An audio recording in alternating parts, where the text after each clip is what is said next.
আচ্ছা, গতদিন আমরা যেটা পড়তেছিলাম যে প্যাকেজিং বা প্যাকটেক, সেটা সম্পর্কে আমরা লাস্টে আসছিলাম ক্লাসিফিকেশনের মধ্যে। আজকে যেটা নিয়ে আমরা পড়বো সেটা হচ্ছে স্পোর্টস টেক এবং প্রোটেক। প্রোটেক বলতে সাধারণত এক কথা যদি বলি, মিলিটারি টেক্সটাইল। মিলিটারি টেক্সটাইলকে আমি এক টানে এটাকে আমি প্রোটেক্টিভ টেক্সটাইল বলতে পারি। আবার প্যাকেজিং যেটা আমরা করতেছি, প্যাকেজিং যেটাকে বলতেছি, প্যাকেজিংটাও আসলে অনেকটা প্রোটেক্ট, মানে প্রোটেক্টের মধ্যে চলে আসে প্যাকেজিং যদি আমি বলি। কারণ অনেক সময় প্যাকেজিং করতেছি আমি আসলে আমার প্যাকেটের মধ্যে বা ভিতরে যেই ম্যাটেরিয়ালটা থাকবে সেটাকে প্রোটেক্ট করার জন্য। তো অনেক সময় প্রোটেকশন টেক্সটাইলটাও আবার এই র্যাপিং বা প্যাকেজিং টেক্সটাইলটার সাথে রিলেশন চলে আসবে। তবে এটাকে যদি আমি বলি, এটা হচ্ছে পার্সোনাল প্রোটেকশনের জন্য, অর্থাৎ হিউম্যান বা বডি, আমাদের বডিকে প্রোটেকশন দেওয়ার জন্য। এটার সাথে সাথে তোমরা জানো যে এখন কিছু মেডিকেল টেক্সটাইলও আছে, যে প্রোটেকশন টেক্সটাইল বা প্রোটেকটিভ টেক্সটাইলের সাথে রিলেটেড, যে কিছু বডি পার্টস কেও আবার আমরা মেডিকেল টেক্সটাইলেও তুমি এটাকে নিয়ে আসতে পারো অনেক ক্ষেত্রে। তো মেডিকেল জিনিসটা হচ্ছে আগে যদি আমি আঘাতপ্রাপ্ত হই তারপরে যেই ম্যাটেরিয়াল গুলো আমি ব্যবহার করি, আর প্রোটেকশন যেটা সেটা হচ্ছে আঘাত পাওয়ার আগে যেটা আমি ব্যবহার করতেছি, সেটাকে আমি এটাকে এখানে বলতে চাচ্ছি যে অ্যাক্সিডেন্ট থেকে প্রোটেকশন, নিজের পার্সোনাল প্রোটেকশনের জন্য। তুমি যদি একসাথে তুমি এটাকে মিলিটারি মিলিটারি টেক্সটাইল, অর্থাৎ মিলিটারি বুলেট প্রুফ জ্যাকেট থেকে শুরু করে হেলমেট, বুট, তারপরে তোমার ট্যাঙ্কের মধ্যে বডি তৈরি করার জন্য, কার অ্যাক্সিডেন্টের ক্ষেত্রে আমরা যে জ্যাকেট গুলো তৈরি করতেছি, তারপরে তোমার হেলমেট, গ্লাভস, সবগুলোই তুমি এখানে চলে আসবে এই প্রোটেকশন টেক্সটাইলের মধ্যে।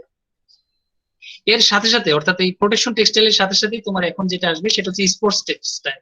এখন স্পোর্টস টেক্সটাইলে আবার বুঝতে পারতেছো যে স্পোর্টস করার জন্য যে টেক্সটাইল গুলো ব্যবহার করতেছে খেলাধুলা করার জন্য, কিন্তু খেলাধুলার সাথে কিন্তু আবার এখন বর্তমানে যেসব খেলাধুলা অনেকগুলোই আছে যেগুলোতে সাধারণত বিভিন্ন ধরনের অ্যাক্সিডেন্ট রিলেটেড। তো সেই ক্ষেত্রে দেখা যাচ্ছে প্রোটেকশন টেক্সটাইলটা আবার তোমার স্পোর্টস টেক্সটাইলের সাথেও চলে আসবে কিছু কিছু টেক্সটাইল, বিশেষ করে কার রেসিং, তারপরে তোমার মোটর রেসিং, যেটা সাইকেল রেসিং এর ক্ষেত্রে। ঠিক আছে, ইদানিং আমরা ক্রিকেট খেলার সময় যে সেফটি গ্লাভস বা অ্যাংলেট, তোমার ঠিক আছে হেলমেট যেগুলো ইউজ করতেছি, সেগুলো এখন বর্তমানে একদিকে প্রোটেকশন টেক্সটাইলে চলে গেছে, আরেকদিকে আবার স্পোর্টস টেক্সটাইলে চলে আসছে।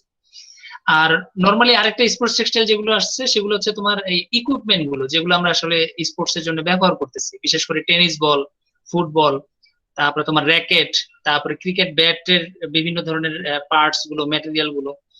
এরপরে তোমার এখানে কিছু জিনিস আসতেছে, যদি বলা হয় সুইমিং ওয়ার, দ্যাট মিনস সাঁতার কাটার জন্য যেসব স্পোর্টস ওয়্যার গুলো আমরা ব্যবহার করতেছি, সুইমিং ওয়্যার, তো সেটাও কিন্তু এখানে চলে আসতেছে যে স্পোর্টস ওয়্যারের ক্ষেত্রে। আবার ইদানিং আরো কিছু স্পোর্টস ওয়্যার তোমরা দেখতেছো, যে বিশেষ করে সবচেয়ে বেশি জনপ্রিয় যেটা আমরা বলতেছি পোলো শার্ট, হ্যাঁ, তারপর হচ্ছে তোমার নর্মাল ক্যাজুয়াল জিন্সও বলতে পারো, ক্যাজুয়াল ট্রাউজারও বলতে পারো আর কি, প্যান্ট আর কি হিসেবে আমরা বলছি, যেটা তোমার ওই যে হকি খেলার জন্য সবচেয়ে বেশি ব্যবহৃত, হকি না এটাকে কি বলা হয়, আহ, এটা গল্ফ। গলফ, হ্যাঁ গলফ। গলফ খেলার জন্য যেটা আর কি সবচেয়ে মানে কি বলবো আভিজাত্য যেটাকে আমি বলি, এটা বর্তমানে এখন একটা ট্রেডিশনে চলে আসছে এবং ফ্যাশনেবল একটা জি আইটেমের স্যার। মধ্যে, ফ্যাশনেবল আইটেমের মধ্যে এটা একটা মানে জায়গা দখল করে আছে। খুবই সুন্দর আর কি এটা, মানে তুমি যদি ফর্মাল ড্রেস হিসেবেও দেখো এটাকে, মানে এটা বলা যায়। ঠিক আছে, আর্মি পার্সনটা বেশি খেলে হ্যাঁ স্যার। আর্মি পার্সনটা সবচেয়ে বেশি, এবং এটা মানে কি বলবো এটা একটা আনন্দদায়ক আর কি। তুমি যদি রিল্যাক্স মোডে থাকতে চাও, রিল্যাক্স, আমি একেবারে মানে একটা আনন্দ ঘন একটা পরিবেশ, সেটার ক্ষেত্রে তুমি দেখবা যে এই এই গলফ প্লেয়াররা যে ড্রেসটা ইউজ করতেছে সেটা হচ্ছে তার অন্যতম একটা অংশ। ঠিক আছে, আহ, তো এই জায়গাটা ধরে রাখছে। তো মোটামুটি তুমি এখন এই স্পোর্টস একটা মোটামুটি অনেক জায়গাতেই এখন আসলে খুবই সুন্দরভাবে ইউজ হচ্ছে। আর ইদানিং বুঝতেই পারতেছো যে যেমন তোমার ফুটবল যারা খেলতেছে, যে তোমার ফুটবল প্লেয়ার, তাদের যে ড্রেসটা, এখানেও কিন্তু অনেক ধরনের ইঞ্জিনিয়ারিং বিদ্যমান এখন বর্তমানে, যে তোমার তারা কন্টিনিউয়াস, অর্থাৎ 90 মিনিটস কন্টিনিউয়াস তারা রানিং অবস্থায় আছে, দৌড়ের উপরে আছে। তো তাদের যেই বডি টেম্পারেচার প্লাস তোমার যে শোষণ ক্ষমতা, সেটার থেকে তুমি যখন তাদেরকে রিল্যাক্স মোডে বা কমফোর্ট জোনটাতে তুমি দিতে চাচ্ছ, সেই ধরনের টেক্সটাইল ম্যাটেরিয়াল গুলো কিন্তু এখন অনেক ধরনের টেকনিক্যাল পারপাস কিন্তু এখন ফুলফিল করতেছে। শুধুমাত্র যে সে দৌড়াচ্ছে বা শুধুমাত্র সে খেলতেছে সেটা কিন্তু মুখ্য বিষয় না।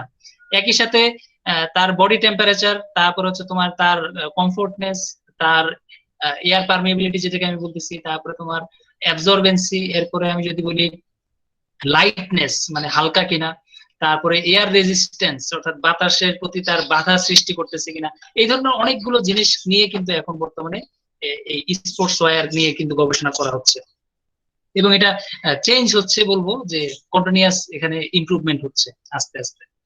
তো একটা বিশাল জায়গায় স্পোর্টস ওয়্যার এখন দখল করে আসছে, এবং এখান থেকে কিছু কিছু আইটেম এখন বর্তমানে আমরা ফ্যাশন ওয়্যার হিসেবে নিয়ে আসছি, অর্থাৎ আমরা ডে টু ডে লাইফে এখন এগুলো ব্যবহার করতেছি স্পোর্টস ওয়্যারের মধ্যে। তো একটা সময় এগুলো আমরা করতাম না, যে স্পোর্টস ওয়্যার একটা ফ্যাশন হইতো না। ইদানিং দেখতেছি এখন ছেলেমেয়েরা দেখা যাচ্ছে জার্সি পরেও চলাফেরা করতেছে। যদিও বাংলাদেশের জার্সি গুলো অনেক ক্ষেত্রেই একটু কোয়ালিটি নিয়ে ঝামেলা আছে, বিশেষ করে আমরা যেগুলো ব্যবহার করি লোকাল মার্কেটে, বাট ইন্টারন্যাশনাল মার্কেটে যেসব স্পোর্টস ওয়্যার গুলো যাচ্ছে সেগুলো কিন্তু কোয়ালিটির দিক থেকে নট মানে ছাড় দেওয়া হয় না আর কি, সেগুলো কিন্তু 100% ফুলফিল করে আসলে এক্সপোর্ট করা হচ্ছে। তো মোটামুটি একটা বিশাল এরিয়া জুড়ে এই টেকনিক্যাল পারপাস গুলো এখন ফুলফিল করতেছে। আর প্রোটেকশন টেক্সটাইল বলতে কিছু মানে বলে শেষ করা যাবে না, বুঝতেই পারতেছো যে ফায়ার ফাইটিং থেকে শুরু করে তোমার বিভিন্ন ধরনের জায়গাতেই, বিশেষ করে মিসাইল পর্যন্ত যদি আমার উপরে এসে পড়ে, সেখান থেকে কিভাবে আমি প্রোটেকশন পাবো সেটাও কিন্তু এখানে ইম্পর্টেন্ট। প্লাস তোমার এক্সপ্লোসিভ, এক্সপ্লোসিভ বলতে যে আমরা বলতেছি ক্লাস্টার বোম গুলো, তারপরে গ্রেনেড, এগুলোর আঘাত থেকে নিজেকে রক্ষা করার জন্য এখন বর্তমানে প্রোটেকশন টেক্সটাইল গুলো ব্যবহার করা হচ্ছে। ইভেন হাই রাইজ বিল্ডিং থেকে পড়ে যাওয়ার পরে, অর্থাৎ আমি বলতেছি যে তুমি যদি জাম্প করতে চাও অথবা সেফটির জন্য, অর্থাৎ 10 তলা 20 তলা বিল্ডিং এর উপর থেকে যদি তুমি লাফ দিতে চাও, তো লাফ দেওয়ার পরে নিচে সেফলি ল্যান্ড করার জন্যও টেক্সটাইল এখন কিন্তু ব্যবহার হচ্ছে। এবং তোমরা এটা দেখতে পারবা যে বিভিন্ন জায়গায় অনেক ধরনের টেক্সটাইল ম্যাটেরিয়ালই এখন কিন্তু ডিজাইন করা হচ্ছে, একটা আগুন লেগে গেলে অথবা কোনো একটা অ্যাক্সিডেন্ট হলে একটা বিল্ডিং থেকে যাতে খুব দ্রুত মানুষকে সেখান থেকে সরিয়ে নেওয়া যায়, এই ধরনের অনেক ধরনের ইকুইপমেন্ট বর্তমানে বাজারে অ্যাভেলেবল হচ্ছে। ইভেন কিছু কিছু তোমার পাখার মতো বলতে পারো, যে কি বলবো এটাকে, বেলুনের মতো আর কি, সেটা পরে লাফ দিচ্ছে বিল্ডিং থেকে, বা সেটাই একটা হোল থাকে স্যার বিল্ডিং এ স্যার, হ্যাঁ, হোলের মধ্যে দিয়ে স্যার ঢুকে যায়, একদম নিচ পর্যন্ত নেমে যায়, একেবারে নিচ পর্যন্ত নেমে যাচ্ছে। আবার কিছু কিছু টেক্সটাইল এখন বর্তমানে আছে দেবে অনেকটা প্যারাসুটের মতো আর কি, সে জ্যাকেটের মতো ব্যাগটা কাঁধে নিচ্ছে, দেন একটা সুইচ অন করতেছে, সেটা ফুলে যাচ্ছে, ফুলে গিয়ে সে নিচে পড়ে যাচ্ছে। এখন পুরো আঘাতটা কিন্তু ওই টেক্সটাইল ম্যাটেরিয়ালের উপর পড়তেছে, আলটিমেটলি সে কিন্তু সেফ থাকতেছে। অর্থাৎ তোমাকে যদি আমি বলি যে একটা ডিস্কের এই প্রান্ত ওই প্রান্ত, এক প্রান্তে আমি থাকতেছি, আরেক প্রান্তে টেক্সটাইল ম্যাটেরিয়াল থাকতেছে, তো যখন এটা ল্যান্ড করতেছে মাটিতে, তখন টেক্সটাইল ম্যাটেরিয়ালটা সবসময় ল্যান্ড করবে, আমি না আর কি, আমি থাকবো অপর সাইডে, তো সবসময় আমি সেফ থাকবো যতবারই তুমি এটা জাম করো না কেন উপর থেকে। তাহলে মোটামুটি অনেক ধরনের টেক্সটাইল ম্যাটেরিয়াল এখন এখানে ডিজাইন করা হচ্ছে, এবং তাদের প্রয়োজন অনুযায়ী, যদিও মার্কেটে চাহিদা বা এটার অ্যাপ্লিকেশনটা প্লাস ইউজ এগুলো কিন্তু মানুষকে শিখাইতে হবে, না শিখাইলে আসলে এটা তারা ব্যবহার করতে পারবে না। প্লাস কিছু দেখবে টিউবের মতো কিছু ইয়ে আসছে, টিউবের মতো বা পাইপের মতো কিছু জিনিস তারা এখন ডিজাইন করছে, যে তুমি সরাসরি ওই পাইপের মধ্যে ঢুকে গেলে সরাসরি তুমি এক প্রান্ত থেকে আরেক প্রান্তে চলে যাচ্ছ। বিশেষ করে এখন অনেক জায়গায় তুমি দেখতেছো ইউজ করতেছে, যে শিশু পার্ক গুলোতে এগুলো সবচেয়ে বেশি ব্যবহার হচ্ছে, মানুষ তোমার কি বলবো রিক্রিয়েশনের জন্য এগুলো ব্যবহার করতেছে, কিন্তু এগুলো তারা এখন এই প্রোটেকশন টেক্সটাইলে নিয়ে আসছে। যদিও রিক্রিয়েশনের পারপাস একটা ভিন্ন জিনিস, আর একটা হচ্ছে যখন রিকোয়ারমেন্ট, যখন তোমার দরকার তখন। আবার ইদানিং কিছু কিছু জিনিস আছে তারা শুধুমাত্র প্রোটেকশনের জন্য ব্যবহার করতেছে না, বিশেষ করে মালামাল ট্রান্সপোর্ট করার জন্য, অর্থাৎ যেটা আমরা বলি যে ওই যে মালামাল ট্রান্সফার করার জন্য, এক জায়গা থেকে আরেক জায়গায় ট্রান্সফার করার জন্য আমরা ব্যবহার করতাম, কিন্তু সেটা এখন কি করতেছে সরাসরি তোমার ফ্লোর থেকে সরাসরি গাড়ির মধ্যে প্রবেশ করাচ্ছে, মানে মানুষের পরিবর্তে মালামাল চলে যাচ্ছে। তো আসলে এক এক জায়গার অ্যাপ্লিকেশনটা এখন বিভিন্ন জায়গায় চলে যাচ্ছে এই জায়গাগুলোতে। এই জন্য মোটামুটি আমরা যদি ক্লাসিফিকেশন গুলো দেখি এখন অন দা অ্যাপ্লিকেশন এরিয়া, তাহলে অ্যাপ্লিকেশন এরিয়াতে আমরা মোটামুটি টোটাল এখন এই 12 ধরনের তোমার অ্যাপ্লিকেশন দেখতে পারবো এই টেক্সটাইল বা টেকনিক্যাল টেক্সটাইল। আর অন্যান্য যেগুলো আছে সেগুলোকে তুমি এর মধ্যেই ফেলতে পারবা, যে কোনো একটা না একটা ক্যাটাগরিতে তুমি ফেলতে পারবা। যদি এই অ্যাড্রেসটাতে যাও, তাহলে আমরা যদি এখানে দেখি, এখানে তোমরা দেখো এখানে তোমার জিনিসগুলো কিভাবে আছে, বিল টেক্সট আছে, ক্লোথ টেক আছে, জিও টেক্সটাইল আছে, হোম টেক আছে, ইন্ডাস্ট্রিয়াল টেক্সটাইল আছে, এটার সাথে একটা রিলেটেড করে দিচ্ছে লিফটিং টেক্সটাইল। লিফটিং মানে ইন্ডাস্ট্রিয়াল টেক্সটাইলের সাথে এখন যে ক্রেন যেগুলো ব্যবহার করছি আমরা, ক্রেন, তারপরে তোমার রোপ যে ইউজ করতেছি, লিভার ইউজ করতেছি ম্যাটেরিয়াল ট্রান্সফার করার জন্য, নিচে থেকে উপরে, উপর থেকে নিচে, ঠিক আছে, লিফটিং ডিভাইস গুলো, তারপরে কেবল গুলো, ওয়্যার গুলো, এই সবগুলো এখন এটার সাথে চলে আসতেছে। মোবাইল টেক আমরা অলরেডি বলছি ট্রান্সপোর্ট রিলেটেড। ওইকোটেক্স এখানে একটা নতুন টার্ম যেটা আমরা বলছি ওইকোটেক্স বা ইকোটেক, সেটা এখানে বলতেছে। প্যাক টেক বা প্যাকেজিং টেক যেটা আমরা বলতেছি। তারপরে তোমার প্রোটেক্টের কথা তো বললাম, স্পোর্ট টেকের কথা বললাম। আর স্পেশাল এরিয়ার মধ্যে তারা আবার দুইটা ভাগে ভাগ করছে, একটা হচ্ছে কনভেয়ার বেল্ট, একটা হচ্ছে ইলেকট্রনিক্স টেক্সটাইল। কনভেয়ার বেল্ট কোথায় যাবে? আসলে কনভেয়ার বেল্ট যাবে ইন্ডাস্ট্রিয়াল টেক্সটাইলের মধ্যে, আবার ইলেকট্রনিক টেক্সটাইল এটাও যাবে ইন্ডাস্ট্রিয়াল টেক্সটাইলের মধ্যে। অর্থাৎ এটাকে যদিও তারা উইকিপিডিয়াতে আলাদা দুইটা ক্লাসিফিকেশনে ফেলছে, বাট আমাদের অ্যাকর্ডিং টু টেক টেক্সটাইল সেটা অনুযায়ী কিন্তু এটা ইন্ডাস্ট্রিয়াল টেক্সটাইলের মধ্যে চলে আসবে। এখন তুমি এখান থেকে এই বিভিন্ন ধরনের অ্যাপ্লিকেশন গুলো আরেকটু ডিটেইলসে তুমি দেখতে পারো, প্রত্যেকটা পয়েন্ট বা প্রত্যেকটা জিনিসগুলো তুমি একবার একটু রিডিং করে দেখতে পারো। এখন আমি সবগুলো তো আর এখানে মুখস্থ করবো না, আমি হয়তোবা তোমার যে কটা মনে থাকে বাট রিলেটেড, হ্যাঁ, যেটার সাথে রিলেটেড সেইটার এগেইনস্টেই যাতে তুমি লেখো জিনিসগুলো, সেই দিকে একটু খেয়াল রাখবে। অর্থাৎ এখানে তোমাকে লিমিটেশন করার কোনো জায়গা নেই, অর্থাৎ তোমাকে যে আমি লিমিট করবো যে এটা লিখতে পারবা এটা লিখতে পারবা না, এই ধরনের কোনো কথা আসলে এখানে নাই। তুমি যেটাই লেখো না কেন টপিকস এর সাথে যাতে রিলেটেড থাকে, এটাই যথেষ্ট। আমরা এর চেয়ে বেশি আর যাবো না আর কি। আচ্ছা, স্পোর্টস টেক্সটাইলে আমরা আরেকটু যাই। এখানে কয়েকটা ইম্পর্টেন্ট কথা আছে, যেমন শু, ঠিক আছে, যে পায়ের শু এখন কিন্তু স্পোর্টস টেক্সটাইলের মধ্যে আছে। বুঝতেই পারতেছো বিভিন্ন স্পোর্টস এর ক্ষেত্রে এই শু এর ডিজাইন কিন্তু ডিফারেন্ট, এক একজনের শু এক এক রকম। তাহলে এটাও একটা খুবই ইম্পর্টেন্ট একটা জায়গা। ইকুইপমেন্ট, ইকুইপমেন্ট বলতে আমরা যেটা বলতেছি tennis ball, football, cricket ball, racket, হ্যাঁ, ব্যাডমিন্টন যেটা আমরা বলি, তাহলে এই জিনিসগুলো যেগুলো দিয়ে আমরা খেলি, যেগুলো দিয়ে খেলি, টেনিস বলের যে বল প্লাস ব্যাট, এই জিনিসগুলোকে আমরা ইকুইপমেন্ট বলতেছি। তাহলে এক একটা ইকুইপমেন্টের ক্ষেত্রে এক এক রকম ডিজাইন এখানে ইউজ করা হচ্ছে, এক এক রকম ডিজাইন, এক এক রকম টেকনিক তারা ব্যবহার করতেছে, সবগুলো একরকম না। ফ্লাইং অথবা সেইলিং স্পোর্টস, ওই যে তোমার পানির মধ্যে যে তারা ডাইভিং করতেছে, সেটার ক্ষেত্রে বলা হচ্ছে যে সেই ধরনের কাজগুলো করার জন্য অথবা ফ্লাইং করার জন্য অনেক সময় দেখা যাচ্ছে পাহাড়ের উপর থেকে লাফ দিচ্ছে, লাফ দিয়ে একেবারে ল্যান্ডে গিয়ে থামতেছে তারা। তো এই ধরনের জিনিসগুলো তারা এখন স্পোর্টস টেক্সটাইলে নিয়ে আসছে, অর্থাৎ স্পোর্টস ইকুইপমেন্টে নিয়ে আসছে। আবার অনেকে দেখবে যে অনেক হাই, অনেক উঁচু বিল্ডিং থেকে তারা ঝাঁপ দিচ্ছে, মানে ঝুলে থাকতেছে, এটা অনেকটা হ্যাঙ্গিং এর মতো আর কি, অনেক উপর থেকে লাফ দিচ্ছে, একটা দড়ি দিয়ে ধরে রাখতেছে, মানে তার মধ্যে একটা ফিলিং আসতেছে যে সে মারা যাচ্ছে বা এই ধরনের, ঠিক আছে, বা আকাশে উঠতেছে, এই ধরনের একটা ফিলিং আনার জন্য। তো এই যে এই ধরনের খেলাগুলো এখন একটু একটু করে, সবার পক্ষে হয়তো বা সম্ভব না, বাট অনেকেই এটা এখন খেলতেছে আর কি। ক্লাইম্বিং এর ক্ষেত্রে এখন স্পোর্টস ওয়্যার আছে, ক্লাইম্বিং অর্থাৎ পাহাড়ে যারা উঠতেছে, যেটা পাহাড় বেয়ে বেয়ে উঠতেছে, তো তাদের ক্ষেত্রে ওয়্যার গুলো ডিফারেন্ট, তাদের সাথে অনেক ধরনের ইকুইপমেন্ট থাকবে, প্লাস ওই যে যেটা বলি টেন্ট, তাবু, প্লাস অন্যান্য যতগুলো ম্যাটেরিয়াল দরকার, টেক্সটাইল ম্যাটেরিয়াল, সবগুলোকে আমরা এখানে নিয়ে আসতে পারি। অ্যাংলিং, অ্যাংলিং বলতে কোনটাকে বোঝায়? অ্যাংলিং,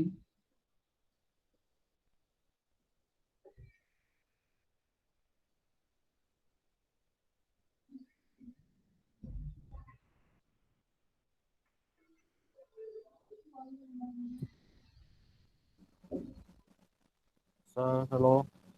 হ্যাঁ, স্যার জানি না অ্যাংলিং, স্যার।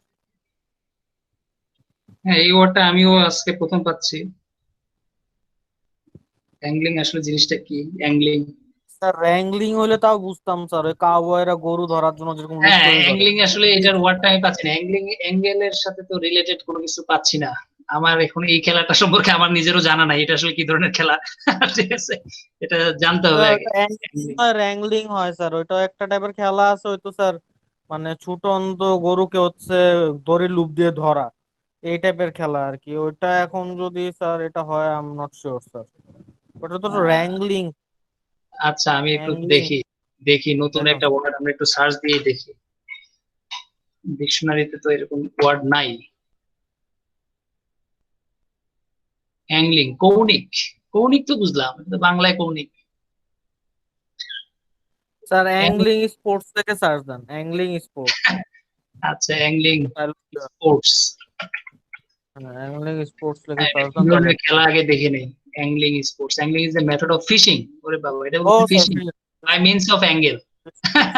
ঠিক আছে, তাহলে ফিশিং রিলেটেড আবার কি ধরনের খেলা এটা? ফিশিং ইকুইপমেন্ট, ও আচ্ছা স্যার বুঝছি, এটা বড়শি টাইপের, ঠিক না? জি স্যার, জি স্যার, বড়শি টাইপের বড়শি জিনিসটা। হ্যাঁ, টাইপের বুঝতে খেলা পারছি। আছে, বড় বড় মাছ ধরার স্যার ওইটা স্যার। আচ্ছা, গুড। তাহলে সুন্দর একটা জিনিস, তাহলে বুঝতে পারতেছো কোথায় গেছে টেকনিক্যাল টেক্সটাইল। তার মানে ওখানে তোমার যে দড়িটার কথা বলেছে, যে কেবলটা বা রশিটা, যদি মাছ ধরার জন্য আমি যে রশিটা, সেটাকে যদি আমি একটু রিলেটেড করি, তাহলে সেটাকে তুমি এখানে বলতে পারো যে ব্রেডের যে ইয়ার্ন গুলো ইউজ করা হচ্ছে, ব্রেডিং টেকনোলজি, সেটা এখানে ইউজ করা হচ্ছে। সাইক্লিং, এখন সাইক্লিং বলতে তো আমরা পুরো সাইকেলটাকে বুঝি, ঠিক না? পুরো সাইকেলটাই কিন্তু টেক্সটাইল ম্যাটেরিয়াল হিসেবে এখন ব্যবহার হচ্ছে। বিভিন্ন ধরনের কার্বন ফাইবার এখন ব্যবহার হচ্ছে এই জায়গাটায়। তারপরে তোমার কেবল ইউজ করা হচ্ছে, কেবল বলতে হচ্ছে ব্রেকিং সিস্টেম যেগুলো, সেগুলোর জন্য ইউজ করা হচ্ছে। এরপরে তার বিভিন্ন ধরনের হেলমেট আছে, অ্যাংলেট আছে, পায়ের বা প্রোটেকশন টেক্সটাইল কতগুলো আছে, যে হাই স্পিডে যখন সাইক্লিং করতেছে তখন যাতে সে বিভিন্ন অ্যাক্সিডেন্ট থেকে প্রোটেকশন পায়। তাহলে মোটামুটি পুরো স্পোর্টসটাই এখন টেকনিক্যাল টেক্সটাইলের উপরে অনেকটাই ডিপেন্ডেন্ট, সেফটির সাথে রিলেটেড। উইন্টার এবং সামার স্পোর্টস, অর্থাৎ বিভিন্ন সিজনাল যেসব স্পোর্টস গুলো আছে সেগুলোকেও তারা এখানে মেনশন করতেছে। Indoor sports, it can very, মানে এটা তো আর বলে লাভ নেই, মানে সব ধরনের খেলাগুলোকে এখানে একসাথে বলে দেওয়া হচ্ছে। তো আলটিমেটলি স্পোর্টস ওয়্যার একটা বিশাল জায়গা ধরে আছে, এবং বাংলাদেশে কিন্তু মোটামুটি স্পোর্টস ওয়্যার অনেকেই এক্সপোর্ট করতেছে।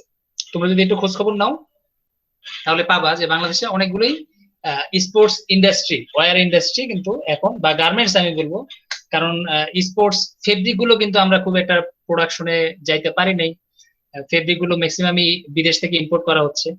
তবে গার্মেন্টস তৈরি করা হচ্ছে, মানে ফেব্রিক গুলো ইম্পোর্ট করে এনে আমরা কাটিং এন্ড সিউইং করে তারপর আবার এক্সপোর্ট করতেছি, এই কাজটা আমরা এখন করতেছি আর কি।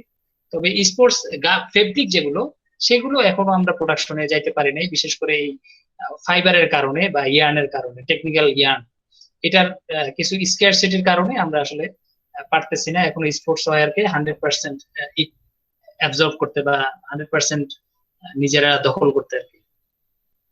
তো মোটামুটি T shirt, polo shirt plus তোমার যেই কি বলে এটাকে, শু, হ্যাঁ, শু ম্যানুফ্যাকচারিং, এগুলো এখন আমরা মোটামুটি অ্যাভেলেবল হচ্ছে। এরপরে তোমার হেলমেটে এখন আসতে পারি নাই আমরা, আমরা হয়তো সাইকেল ম্যানুফ্যাকচারিং, অর্থাৎ তুমি যদি, আমি যেমন চিটাগং ইউনিভার্সিটি, চিটাগং যে এক্সপোর্ট প্রসেসিং জোন, সিপিজেড, ওখানে সাইকেল প্রোডাকশনের অনেক ইন্ডাস্ট্রি অ্যাভেলেবল, সাইকেল বানাচ্ছে তারা। তারপরে শু বানাচ্ছে, হ্যাঁ, শু ইন্ডাস্ট্রি তো বুঝতে পারতেছো বাংলাদেশে মোটামুটি অনেকগুলো শু ইন্ডাস্ট্রি এখন আছে। তবে শু ইন্ডাস্ট্রি রিসেন্টলি যে নিউজটা একবার আমরা পাইছিলাম, সেটা হচ্ছে শু ইন্ডাস্ট্রি গুলো আস্তে আস্তে রোবোটিক চলে যাচ্ছে, রোবোটিক বা অটোমেশনে চলে যাচ্ছে, ম্যান পাওয়ার লেস শু ম্যানুফ্যাকচারিং এ চলে যাচ্ছে। আলটিমেটলি এটা ফরেন কান্ট্রি গুলো আবার তারা নিয়ে যেতে চাচ্ছে আর কি, বাংলাদেশ থেকে বা অন্যান্য যেসব দেশে আসলে তৈরি করতেছে হিউম্যান পাওয়ার ইউজ করে, তারা এখন এটা থেকে সরে আসতে চাচ্ছে, অটোমেশনে চলে যাচ্ছে আর কি। তুমি যদি খোঁজ খবর নিয়ে দেখো, totally automation, totally robotic engineering, বিশেষ করে নাইকি, তারা কিন্তু এই টেকনোলজিতে চলে যাচ্ছে। ওকে, যাক। তো আমরা মোটামুটি এখন ক্লাসিফিকেশন অফ টেকনিক্যাল টেক্সটাইল মোটামুটি আমরা শেষ করতে পারি। আর এখানে একটা ছোট্ট একটা গ্রাফ দেয়া আছে, 2000 সালের গ্রাফ। তুমি এখন যদি এটা আমরা একটু আরেকটা সার্চ দেই, নতুন কোনো চার্ট আছে কিনা।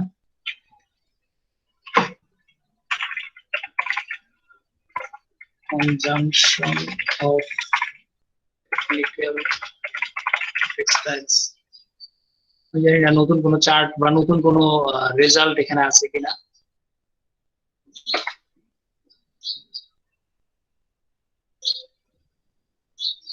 আরেকটা চার্ট খুঁজতে চাচ্ছি, 2000 সালের পুরনো ডাটাই অ্যাভেলেবল আর কি, মানে নতুন ডাটা আর ওয়ার্ল্ড ফাইবার টেকনিক্যাল টেক্সটাইল এগুলো তো রেফারেন্স ছাড়া, কত সালের ডাটা সেটাও লেখা নেই। 2000 সালের সেই বইয়ের মধ্যে যা আছে আর কি তাই, নতুন রিসেন্ট কোনো ডাটা এখানে দেয়া নেই। 2013, 2013, 7, 12, 13, 7, 12, 13, তাহলে এখানেও তোমার কিছু নাই। 12-13 সালের একটা ডাটা আছে, তোমার রিসেন্টলি ডাটা 2010 পর্যন্ত আছে, তাহলে এটা আরো পুরনো ডাটা। অর্থাৎ তুমি রিসেন্টলি, অর্থাৎ 2019-20 এই সময়টার কোনো ডাটা তোমার এখানে অ্যাভেলেবল দেখাচ্ছে না। 2005, 2010 2010 পর্যন্ত ডাটা তোমার অ্যাভেলেবল। এটাতে কি অবস্থা?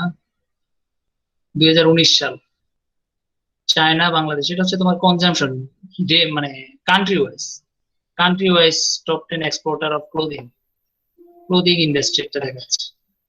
তাহলে টেকনিক্যাল টেক্সটাইলের কোনো ডাটা রিসেন্টলি আমরা দেখতে পারতেছি না।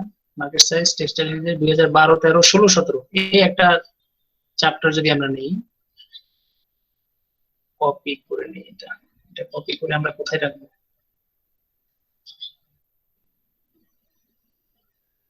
কপি করে কোথায় রাখবো? তোমাদের কাছে দিয়ে দিই 20 মিনিটে। ঠিক আছে, তোমাদের গ্রুপে চলে গেল আর কি।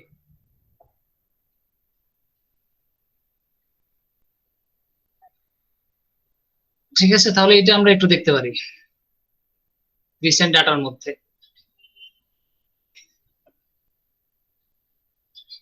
ও, আরেকজনের স্লাইড। Okay, avoid that. তাহলে এখানে যেটা দেখতেছি আমরা 2000 তোমার কি বলে 2000 সালের অনুযায়ী, ডাটা অনুযায়ী। আর তোমরা রিসেন্টটা দেখো, সে কোনটা ডাটা দিছে সেটাও দেখো, যে সে রিসেন্টলি 2017 সাল পর্যন্ত কি ডাটা সে রিপ্রেজেন্ট করছে। তো এখানে যদি একটু খেয়াল করো, যে যদিও আমরা এটা সম্পর্কে অলরেডি পড়ছিলাম, 2005 সাল পর্যন্ত আমরা দেখছিলাম যে এটার কনজাম্পশনটা কেমন প্রত্যেকটা ডিপার্টমেন্টে। এটা একটু আগের আর কি, আর একটু আগের ডাটা দেখা যাচ্ছে। তো এখানে সবচেয়ে বেশি কোনটা তোমার ইউজ হচ্ছে সবচেয়ে বেশি? তাহলে প্যাকটেক এবং মোবাইল টেক, ট্রান্সপোর্ট টেক্সটাইল, ঠিক আছে। আর আমাদের সবচেয়ে কম যদি বলি, সবচেয়ে কম এখন ইউজ করতেছে প্রোটেকশন টেক্সটাইল, ঠিক আছে। এটা ছিল তার লাস্ট ডাটা পর্যন্ত। আর আমরা আরেকটা ডাটা দেখছিলাম ইসের ক্ষেত্রে, একেবারে সরাসরি তোমার কি বলে বই থেকে আমরা যেটা দেখছিলাম, টোটাল কনজাম্পশনের ক্ষেত্রে।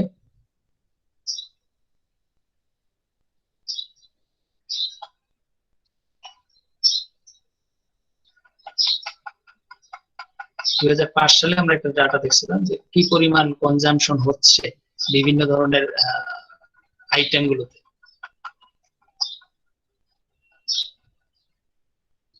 এই যে এখানে যদি আমি পার্সেন্টেজটা দেখি, গ্রোথ পার্সেন্টেজ বা গ্রোথ পার্সেন্ট না, কনজাম্পশনে যদি দেখো সবচেয়ে গ্রোথ বেশি বা কনজাম্পশন বেশি কোথায় হচ্ছে, তাহলে এখানে তুমি সবচেয়ে বেশি হচ্ছে জিও টেক্সটাইল, বর্তমান যেই কনজাম্পশনের দিকে।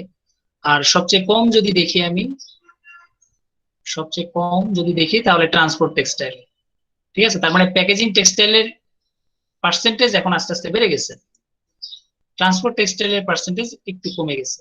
সেটা আমরা এখানে কনজাম্পশনে দেখতে পারতেছি 2005 সাল পর্যন্ত ডাটাতে তুমি যদি দেখো।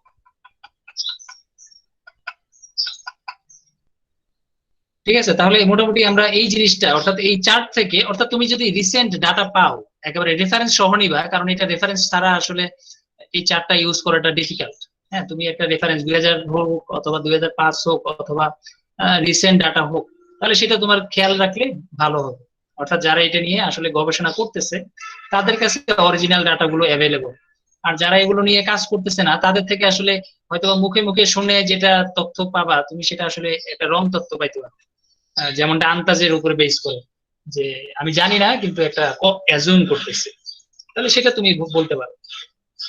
তাহলে মোটামুটি আমরা এই কয়েকটা যেই আইটেম আছে সেগুলোর উপরে বেস করে আমি বলতে পারি মোবাইল টেক, ইন্ডাস্ট্রিয়াল টেক্সটাইল অথবা প্যাক টেক, এগুলো সবচেয়ে বেশি এখন বর্তমানে ব্যবহৃত হচ্ছে কনজাম্পশনের দিক থেকে।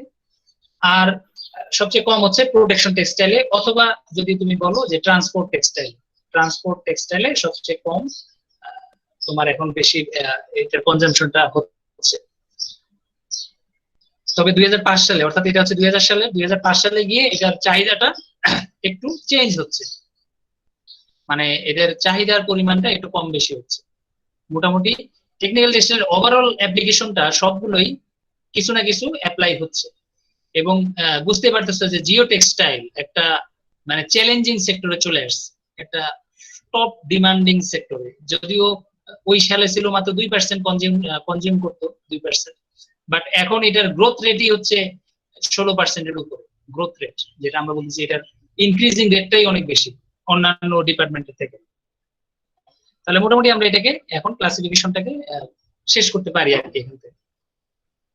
এটার সাথে রিলেটেড আরেকটা টপিক আছে, সেটাকে আমরা বলতেছি work needed textile, technical textile. অর্থাৎ এই যে ক্লাসিফিকেশন গুলো পড়লাম এতগুলো, এই সবগুলো অ্যাপ্লিকেশনে ওয়ার্ক নিডেড টেক্সটাইল বা ওয়ার্ক নিডেড ফেব্রিক কিন্তু অনেক বেশি ব্যবহৃত হচ্ছে। ওয়ার্ক নিডেড ফেব্রিক অর্থাৎ নর্মাল ফেব্রিকের থেকে ওয়ার্ক নিডেড ফেব্রিক এখন সবচেয়ে বেশি জনপ্রিয়তা পাইছে এই জায়গাটায়। তো এই বইটা তোমরা অর্থাৎ আনবমানির যে বইটা, সেটার লাস্টের চ্যাপ্টারের মধ্যে তুমি এই অংশটা পাবো। এবং এখানে সবগুলো ওই তোমার অ্যাপ্লিকেশন এরিয়া গুলোই তারা বলা হচ্ছে যে এই সবগুলো অ্যাপ্লিকেশন এরিয়াতে কি কি ধরনের ফেব্রিক, কি কি ধরনের স্ট্রাকচার ব্যবহার করা হয়, এটা কিন্তু এখানে একটু উল্লেখ করা আছে। তো এখান থেকে শর্টকাটে তুমি একটু এই পয়েন্ট গুলো পড়বা, হ্যাঁ একটু লিখে রাখো কয়েকটা পয়েন্ট। আমরা এই পুরো বইটা তো আর পড়বো না, পুরো চ্যাপ্টারও পড়বো না, আমরা কয়েকটা টপিক এখান থেকে একটু নোট করে পড়বো। একটা হচ্ছে পাইল ফেব্রিক বা ভ্যালোর অথবা ফ্লিস ফেব্রিক। এটা কি জিনিস? ফ্লিস, এই ফেব্রিকটা আসলে কি জিনিস সেটা আমি এখান থেকে একটু পড়ে নিব। যেটা আমরা বলতেছি ওয়ার্ক নিডেড ফেব্রিকের মধ্যে বা ওয়েভ নিডেড ফেব্রিকের মধ্যে দুইটাতেই কিন্তু এখন পাইল ফেব্রিক আছে, ওয়ার্ক নিডেড ফেব্রিক এবং ওয়েভ নিডেড ফেব্রিক দুইটার মধ্যেই। তাহলে ওয়ার্ক নিডেড ফেব্রিকের পাইল ফেব্রিকটা কিভাবে তৈরি হয় সেটা এখানে বলা আছে। তাহলে এই অংশটা তোমরা একটু দেখবা। জানো যে পাইল ফেব্রিক সাধারণত দুই রকম, একটা হচ্ছে কাট পাইল, একটা হচ্ছে লুপ পাইল। তাহলে দুইটা ফর্মেই আসলে এই পাইল ফেব্রিক গুলো আমরা ব্যবহার করি। তাহলে এই ছোট্ট একটা শর্ট নোট আকারে আমরা রাখবো যে what is pile fabric, what is fleece fabric. তুমি যেখান থেকে পারো, মানে ওয়ার্ক নিডেড স্ট্রাকচার থেকেও তুমি পাইল, ভ্যালোর বা ফ্লিস এই টপিকসটা পড়তে পারো, আবার ওয়েভ নিডেড ফেব্রিক থেকেও এই পয়েন্টটা তুমি নোট করতে পারো। তবে টেকনিক্যাল টেক্সটাইলের জন্য আমরা ফ্লিস ফেব্রিকটার মধ্যে ওয়ার্ক নিডেড স্ট্রাকচারটাকে এখানে নিব।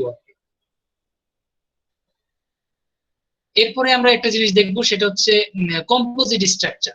আমরা লাস্টে একটা ফেব্রিক পড়ছিলাম, সেটা বলছিলাম কি যে মাল্টি অ্যাক্সিয়াল ফেব্রিক। তাহলে মাল্টি অ্যাক্সিয়াল ফেব্রিকের মধ্যে ওয়ার্ক নিটেড স্ট্রাকচারটা কিন্তু ইউজ হচ্ছে, ওয়ার্ক নিটিং স্ট্রাকচার বা ওয়ার্ক নিটিং। তাহলে সেই ওয়ার্ক নিটিং এর ক্ষেত্রে এই কম্পোজিট স্ট্রাকচারটা আমরা একটু নোট করে রাখবো। যদিও কম্পোজিট বলতে শুধুমাত্রই যে মাল্টি অ্যাক্সিয়াল ফেব্রিক তা কিন্তু না, এখানে কম্পোজিট ফেব্রিক বলতে আরো অনেক ধরনের ফেব্রিককে মেনশন করে, বিশেষ করে non woven fabric. Non woven ফেব্রিককে আমরা কম্পোজিট টেক্সটাইল বলতে পারি। Multi layer fabric, multi layer, একটার পরে একটা লেয়ার দিয়ে দিয়ে আমরা কিন্তু কম্পোজিট ফেব্রিক তৈরি করতে পারি। অর্থাৎ মাঝখানে তুমি কার্বন ফাইবার দিলা, তারপরে অ্যাডহেসিভ দিলা, আবার কার্বন ফাইবার দিলা, ফেব্রিক দিলা, আবার অ্যাডহেসিভ দিলা, আবার কার্বন ফেব্রিক দিলা। অর্থাৎ একটার পর একটা লেয়ার আমি তৈরি করতে পারি কম্পোজিট টেক্সটাইলের জন্য। আবার তুমি টুইল ফেব্রিক বা সাটিন ফেব্রিক অথবা প্লেন ফেব্রিকের লেয়ার ইউজ করতে পারো, একটা কার্বনের, একটা নাইলনের, একটা পলিস্টারের, আবার কটনের। তাহলে এক একটা ফেব্রিককে তুমি কম্বাইন করে মাল্টি অ্যাক্সিয়াল ফেব্রিক তুমি বা মাল্টি কি বলবো এটাকে মাল্টি লেয়ার ফেব্রিক আমরা তৈরি করতে পারি এবং কম্পোজিট স্ট্রাকচার। আবার তোমরা এখন দেখতেছো যে বিভিন্ন ধরনের চার্ট বোর্ড ইউজ করা হচ্ছে, চার্ট বোর্ড, তারপর তোমার কি বলবে মালয়েশিয়ান উড বলি আমরা, মালয়েশিয়ান উড মানে কাঠের গুঁড়া থেকে কাঠ বানাচ্ছি, কাঠের চার্ট বোর্ড আমরা তৈরি করতেছি, ঠিক আছে, যেগুলো আমরা ওয়েস্টেজ বলতে পারি যে ওয়েস্টেজ থেকে আমরা আবার টেক্সটাইল ফর্মে নিয়ে আসতেছি, হার্ড ফর্মে নিয়ে আসতেছি, ফার্নিচার ফর্মে নিয়ে আসতেছি, শীট ফর্মে নিয়ে আসতেছি। এই সবগুলোকে আমরা এখন কম্পোজিট টেক্সটাইল বা কম্পোজিট স্ট্রাকচার বলতে পারি এখন। তাহলে কম্পোজিট স্ট্রাকচার তুমি এখন এটা যদি সার্চ করো তাহলে অনেক কিছু পাবা তোমাদের অনলাইনে বিভিন্ন ধরনের সোর্স থেকে। তবে আপাতত এখান থেকে আমরা ওয়ার্ক নিটেড স্ট্রাকচারের জন্য কম্পোজিট স্ট্রাকচারটা এখানে একটু নোট করে নেব। কম্পোজিট স্ট্রাকচার অর্থাৎ শর্ট নোট হিসেবে আমি এটাকে রাখবো যে কম্পোজিট স্ট্রাকচার অথবা হোয়াট ইজ কম্পোজিট টেক্সটাইল, যেটাই বলো। তো তুমি এখন এটা সম্পর্কে একটু স্টাডি করবা, কম্পোজিট স্ট্রাকচার। আমরা এখানে আরেকটা ছোট্ট টার্ম তুমি এখানে ইউজ করতে পারো, ফিল্ট্রেশন। ফিল্ট্রেশন বা ড্রেনেজ, যেহেতু জিও টেক্সটাইলের সাথে রিলেটেড এই টার্মসটা, তুমি এটা একটু মাথায় রাখতে পারো, ড্রেনেজ বা ফিল্ট্রেশন, সেটা সম্পর্কে তুমি লেখো বা শর্ট নোট, একটা শর্ট নোট লেখো আসলে এটা জিও টেক্সটাইলের মধ্যে ফিল্ট্রেশনটা কিভাবে কাজ করে। তাহলে এখানে তোমার ছোট্ট করে একটা লাইন আছে, দেখো geo textile does not filter the soil. এটা কিন্তু সয়েলকে ফিল্টার করে না, but support the exposed soil, support preventing it from break down. অর্থাৎ মাটি বা সয়েল এটা চলে যেতে না যায়, এটা যাতে ব্রেক ডাউন না হয়, ভেঙে না যায়, সেই জন্য এটা একটা প্রোটেকশন লেয়ার হিসেবে কাজ করে। যদিও বলতেছি filtration, but not actually it is a filter, এটা ফিল্টার না। আবার এই ফিল্ট্রেশন টেক্সটাইল গুলোকে তুমি এই যে র্যাপ ওয়ার্ড নিটিং দিয়ে তুমি তৈরি করতে পারো। এবং সেই ক্ষেত্রে তুমি এই যে রেসেল মেশিন, যেটা আমরা বলছিলাম ট্রিকট এবং রেসেল দুই ধরনের মেশিন আছে, তো সেই রেসেল মেশিনটা আমরা এখানে ব্যবহার করতে পারি। এই কারণে এটা ছোট্ট একটা টার্মস আমরা এখানে রাখতে পারি। আর কোনো টার্মস এখান থেকে নেওয়া যায় কিনা তুমি যদি দেখো, হোম টেক্সটাইল দরকার নেই, মেডিকেল টেক্সটাইল আমরা পড়ছি, অটোমেটিভ টেক্সটাইলও বলছি, ইন্ডাস্ট্রিয়াল টেক্সটাইলও বলছি। ইন্ডাস্ট্রিয়াল টেক্সটাইলের কথা আগেই বলছি সবার প্রথমে। অনেকে কোশ্চেন করছে যে ইন্ডাস্ট্রিয়াল টেক্সটাইল বলতে আসলে স্যার কি বোঝায়, তাহলে তুমি এখান থেকে এখন পড়তে পারো এই অংশটা, যে ইন্ডাস্ট্রিয়াল টেক্সটাইল আসলে কি কি জায়গায় ব্যবহৃত হচ্ছে। মোটামুটি এখানে ইন্ডাস্ট্রির যতগুলো অ্যাপ্লিকেশন আছে সবগুলোই এখানে বলা আছে, তো এটা তুমি একটু দেখতে পারো এখান থেকে, যদিও আমরা বলছি সবগুলোই। বিল টেক্সটাইল দরকার নেই, প্রোটেক্টিভ প্যাকেজিং, স্পোর্টসও দরকার নেই, ক্লোদিংও দরকার নেই। তাহলে মোটামুটি আমরা এই কয়টা টার্মস, মানে ছোট ছোট এই বইটা থেকে আমরা তিনটা টার্মস নিব। একটা হচ্ছে ফ্লিস ফেব্রিক ভ্যালোর অথবা পাইল ফেব্রিক কি, কম্পোজিট স্ট্রাকচার কি, ড্রেনেজ এবং ফিল্ট্রেশন। এই তিনটা পয়েন্ট আমরা এখান থেকে একটু নোট করে রাখছি, শর্ট নোট আর কি, শর্ট নোট আকারে। ঠিক আছে, তাহলে ক্লাসিফিকেশন আমরা শেষ করতে জি পারি। স্যার, ছুটি। ক্লাসিফিকেশনটা আমরা শেষ করতে পারি, ছুটি কিভাবে? এই ক্লাসিফিকেশনে এখন তোমরা যদি আর একটু পড়তে চাও, এই যে নিচে আমি অনেকগুলো পয়েন্ট এখানে নোট করে রাখছি। ইউজেস, অ্যাপ্লিকেশন, হ্যাঁ, অনেক ধরনের ইউজ গুলোকে সামারি করে লেখা আছে, তুমি এটাও একটু রিডিং করতে পারো। অর্থাৎ এখানে আমি দুইটা দুইটা বা তিনটা তিনটা করে এক্সাম্পল লেখা হয়েছে, একটু তাড়াতাড়ি মানে বার্ডস আই ভিউ আর কি, এক পলকে যাতে সবগুলো বোঝা যায়। আর ডিটেলসে এখানে আরো বেশি কিছু লেখা আছে, তোমরা সেটা যদি একবার রিডিং করো তাহলে আশা করবো যে এখানে তোমার এটা মনে রাখতে সুবিধা হবে। তবে আপাতত আমরা এখান থেকে অ্যাপ্লিকেশন বা ক্লাসিফিকেশন যদি বলি তাহলে আমরা বলবো কত ধরনের, 12 ধরনের, এবং এই নামগুলো দিব। এটার সাথে সাথে আমি বলবো অ্যাগ্রোটেক অথবা ট্যাক্স অথবা অ্যাগ্রো টেক্সটাইল বা agriculture textile, agriculture textile, clothing textile, cloth tech অথবা ক্লোথ টেক্স। এই যে কথাগুলো আমরা এখান থেকে নিব। শর্ট নোট আকারে আমরা এই কয়টা বলছি। আর ছোট্ট করে এখন যেহেতু আমরা মডার্ন টেকনোলজিতে অলরেডি চলে আসছি, এখন তোমার কাজ হচ্ছে আর দুইটা টার্মস একটু পড়া। ঠিক আছে, আর দুইটা টার্মস, একটা হচ্ছে কি স্মার্ট টেক্সটাইল, হ্যাঁ, একটা ছোট্ট টার্মস হচ্ছে স্মার্ট টেক্সটাইল, স্মার্ট, অথবা একটা আছে তোমার একটা দেখছো আই টেক্সটাইল, আর আমি এটা বলতেছি ই টেক্সটাইল। অথবা আরেকটাকে আমি বলতেছি ইন্টেলিজেন্ট, ইন্টেলিজেন্ট, ইন্টেলিজেন্ট টেক্সটাইল। এই তিনটা টার্মস হচ্ছে তোমার এখন কাজ, এই তিনটা টার্ম সম্পর্কে এক্সট্রা শেখা, কারণ এটা অনেক আগের 1980 সালের ক্লাসিফিকেশনের মধ্যে চলে, কিন্তু বর্তমানে এখন এই টেকনিক্যাল টেক্সটাইলের মধ্যে এই কয়েকটা টার্মস এখন সবচেয়ে বেশি আলোচিত বর্তমান সময়ে। বিভিন্ন ধরনের জায়গায় তোমরা এই অ্যাপ্লিকেশন গুলো এখন তারা ব্যবহার করতেছে, যদি তোমরা একটু খেয়াল করো। তোমাদের ইসের মধ্যে যে কি বলে ক্লাসের মধ্যে আমি কয়েকটা টার্মস দিছি, কয়েকটা মানে দুইটা ভিডিও দিছি আর কি, জাস্ট একটু দেখার জন্য। Innovation of the world of technical textile, এটাতে 2 মিনিটের মধ্যে আমরা কিছু জিনিস দিছি। আর এখানে 50টা জিনিস, অনেকগুলো আমরা জানি, অনেকগুলো জানি না। যেহেতু আমরা টেক্সটাইল ইঞ্জিনিয়ার, তার মানে আমরা অনেকগুলো জানি। এখন অনেকে জানে না 15টা জিনিস, তার মধ্যে কোনটা এখন আমরা জানি না সেটা আমরা একটু দেখবো এখান থেকে। আর তোমরা নিজেরা একটু সার্চ করবা দুইটা জিনিস, একটা হচ্ছে স্মার্ট টেক্সটাইল, ই টেক্সটাইল, ইন্টেলিজেন্ট টেক্সটাইল। আমি একটা একটু সার্চ করি, ইন্টেলিজেন্ট টেক্সটাইল, এটা আমি একটু সার্চ করতে চাই, এটা দেখি আমরা কি আসে। নতুন একটা টার্মস, এটা তোমাদের এখন কোনো বইতে তুমি এখন পাবা না আর কি, অথবা বই যদি পাও একেবারে নতুন বইগুলোতে তুমি পাবা। এই যে এখন দেখছো এটা সার্চ দিছে কিন্তু এটা আসছে ই টেক্সটাইল, তাহলে বুঝতেই পারতেছো একটা সার্চ দিলে আরেকটা আসবে স্মার্ট টেক্সটাইল, তাহলে দুইটা রিলেটেড, একজন আরেকজনের সাথে রিলেটেড, মানে সবগুলোই এখন খুব কমন ওয়ার্ড যেটা আমরা বলতেছি। এটাকে আবার এই যে দেখো আরেকটা নাম দিছে নেক্সট জেনারেশন টেক্সটাইল, তাহলে ফিউচার টেক্সটাইল যদি বলো তাও ভুল হবে না আর কি। ঠিক আছে, তো এই জিনিসগুলো আসবে। আবার রিসেন্ট ডেভেলপমেন্ট যদি তুমি চাও, এই যে যেমন ব্লগ স্পট যদিও একটু বেশি বলে আর কি, প্রয়োজনের তুলনায় একটু বেশি কথা বলে ওরা, যেটা জানে সেটাও লেখে, যেটা জানে না সেটাও লেখে, তাহলে এই জন্য একটু সমস্যা। বিশেষ করে এগুলো লেখে আসলে স্টুডেন্টরা, হ্যাঁ, স্টুডেন্টরা লেখার কারণে অনেক জায়গায় দেখা যায় তারা মিস ইনফরমেশন গুলো এখানে অ্যাড করে দেয়। রং ইনফরমেশন আমি বলবো, যে একটার বদলে আরেকটা ইনফরমেশন তারা জয়েন করে দিচ্ছে। কখনো এটা সঠিক হয়, কখনো একটু ভুল হয়, এই জিনিসগুলো। তার চেয়ে বরং তোমরা এই জিনিসগুলো দেখবা, রিসার্চ গেট, এই ধরনের রিসার্চ রিলেটেড যেসব জায়গা পাবা সেখান থেকে পড়লে বেটার, তাহলে তোমরা সঠিক তথ্যটা পাবা। গবেষণা রিলেটেড যেসব জায়গায় পাবলিকেশন করা হয়, এই এলসভিআর এই ধরনের জায়গাগুলোতে যদি তুমি পড়তে চাও, তাদের থেকে তুমি অরিজিনাল আপডেট নিউজটা পাবা এবং সোর্সটা হবে সঠিক। অন্যান্য যে ব্লগ স্পট বা অন্যান্য যেসব ওয়েবসাইট আছে তার থেকে। আচ্ছা, সায়েন্স ডিরেক্টে আমরা একটু যদি দেখি, সায়েন্স ডিরেক্টও দেখতে চাচ্ছি না, আমরা আসলে ভিডিও দেখতে চাচ্ছি, কারণ এখন ওগুলো আমি দেখতে চাচ্ছি না। স্মার্ট টেক্সটাইলের ক্ষেত্রে তুমি আসলে কি পাচ্ছ ইন্টেলিজেন্ট টেক্সটাইলে বা smart textile?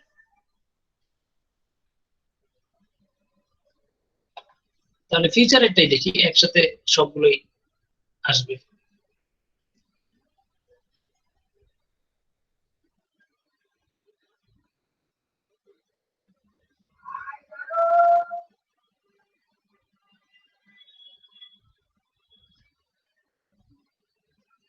Cowan and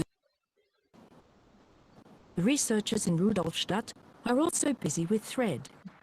At the Thuringian Institute for Textile and textile of Plastics future Research, দেখি ওরা আমাদেরকে they কি wanted to দেখাতে find চায়। out if a thread could repel mosquitoes and ticks. Wir forschen hier an Zellulosewerkstoffen. We're investigating cellulose materials, new materials with additional functions, one of which is insect Die repellent. Insektenabwehr. The basic materials are an organic solvent and pulp obtained from wood.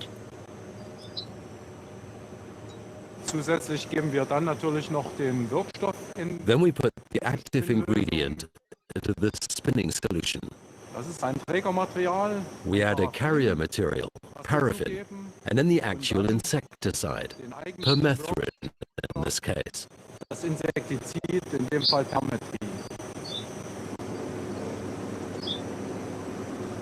Das ist von der Idee her sehr einfach, aber in der Praxis hat es sich gezeigt, dass eine solche.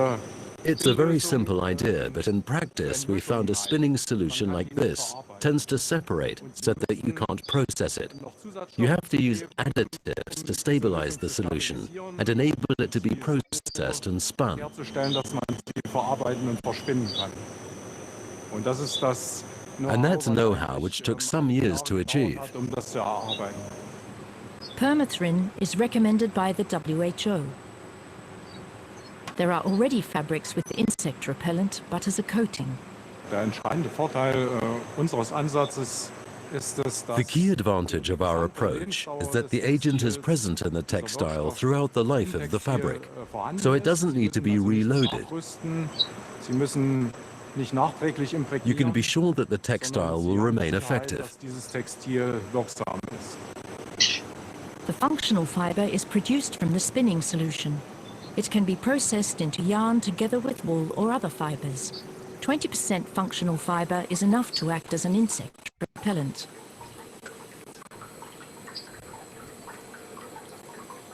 It is important that the permethrin is not destroyed during processing. Laboratory tests show that it stays effective for 100 washes.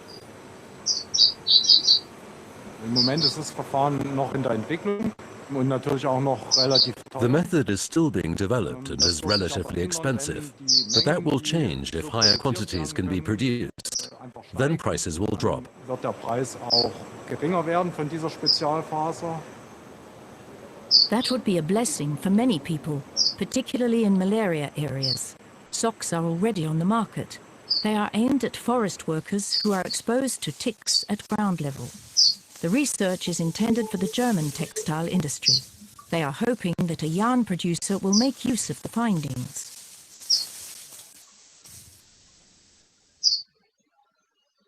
ওকে, এখানে আসলে তারা coating related কিছু কথাবার্তা বলছে, আমরা যেটা চাচ্ছিলাম সেটা এখানে নাই। স্মার্ট ক্লোদিং এর আরেকটা আমরা একটু দেখি, স্মার্ট ক্লোদিং অথবা এটা দেখতে ভালো লাগছে, এটা আমরা দেখি।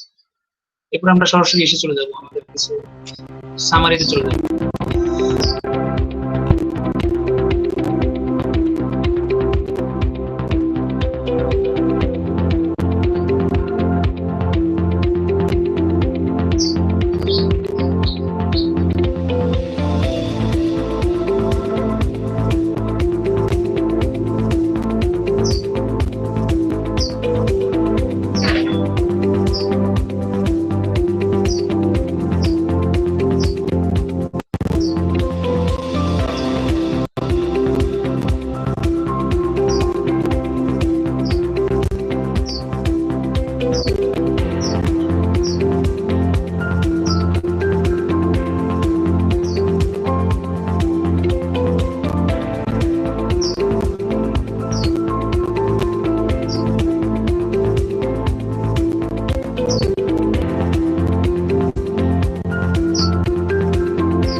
আচ্ছা, তাহলে মোটামুটি আমরা যে জিনিসটা দেখলাম সেটা হচ্ছে স্মার্ট টেক্সটাইল তুমি এখন কিভাবে ইউজ করবা, বা ইলেকট্রনিক টেক্সটাইল এক কথা যদি বলি, যেটা তোমার বিভিন্ন ধরনের ইনফরমেশন তোমাকে সাপ্লাই দিবে।